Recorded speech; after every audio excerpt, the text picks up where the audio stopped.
Oke, ya, Pak Trias tentunya juga apa yang ditorehkan Anda dalam buku tentunya juga tercermin ketika Paus Fransiskus September tahun lalu juga datang ke Indonesia.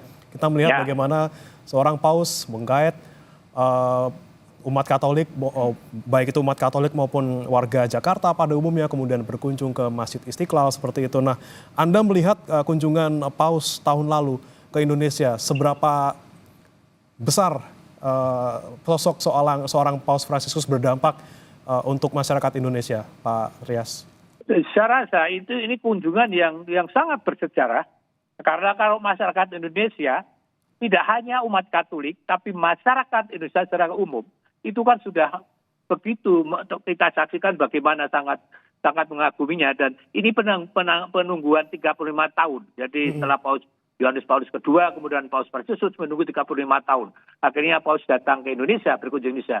Kita melihat ini menjadi sangat bersejarah dan disampaikan. Paus itu seperti yang ketika saya pertama kali bertemu ketika menyampaikan kredensial pada 2023, itu sangat mengagumi Pancasila, sangat mengagumi Bhinneka Tunggal Ika, sangat mengagumi persatuan Indonesia, sangat mengagumi keragaman Indonesia dalam banyak hal. Entah itu suku, entah agama, dan lain sebagainya. Maka ketika waktu itu saya menyampaikan undangan untuk Paus, supaya undangan menghidupkan lagi undangan supaya Paus berkunjung ke Indonesia, itu Paus dengan menyatakan akan datang, dengan sangat senang datang ke Indonesia. Saya rasa ini sangat penting bagi masyarakat Indonesia. Indonesia bagi Paus menjadi bagi sebuah contoh negara yang bisa mempersatukan hal yang berbeda menjadi satu, entah suku, agama, dan sebagainya. Karena itu menjadi sangat penting bagi Indonesia, kunjungan itu. Baik, dan yang menarik juga Pak Trias, ketika Paus Fransiskus tahun lalu datang ke Indonesia, ini juga Paus Fransiskus bilang sangat menghargai Pancasila.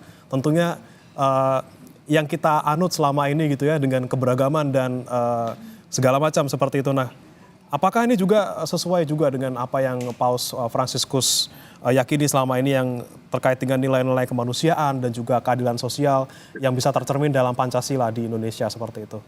Saya rasa benar bahwa Paus tadi saya sampaikan bahwa Paus sangat mengagumi Pancasila dan Bhinneka Tunggal Ika. Itu yang disampaikan langsung pada saya ketika saya bertemu. Dan kemarin setelah pulang dari Indonesia pun beberapa kali, bahkan sampai sebulan, itu masih mengenang perjalanannya ke Indonesia. Masih mengagumi persatuan Indonesia. Ya, kita akui di sana-sini masih ada persoalan-persoalan tentang kerukunan, tentang ketoleransian dan sebagainya. Kita akui ada. Dan Paus juga mengetahui hal itu, tentu. Tapi dengan mengatakan bahwa sangat mengagumi Pancasila, sangat mengagumi Bhinneka Tunggal itu, artinya apa? Artinya modal itu yang kita miliki diharapkan Paus untuk terus dipelihara.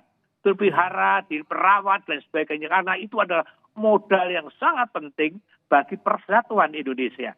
Jadi kalau Paus sangat mengagumi dan memuji, adalah sebuah dorongan pada kita, semangat bagi kita untuk terus merawat, untuk terus merawat dan merawat itu dan memelihara itu kesatuan itu. Tadi saya sampaikan di sana sini memang harus kita akui ada kekurangan, ada bentrokan kecil-kecil, ada ketidakrukunan. Tapi secara umum kita lihat masyarakat Indonesia adalah masyarakat yang sangat rukun, sangat ramah. Kita lihat ketika Paus datang ke Indonesia, bagaimana masyarakat umum, tidak hanya umat Katolik saja, tidak umat Kristen saja, yang berusaha untuk mendekati beliau, untuk menyapa beliau, untuk menyentuh beliau, dan beliau juga menanggapi dengan penuh kasih, dengan sukacita.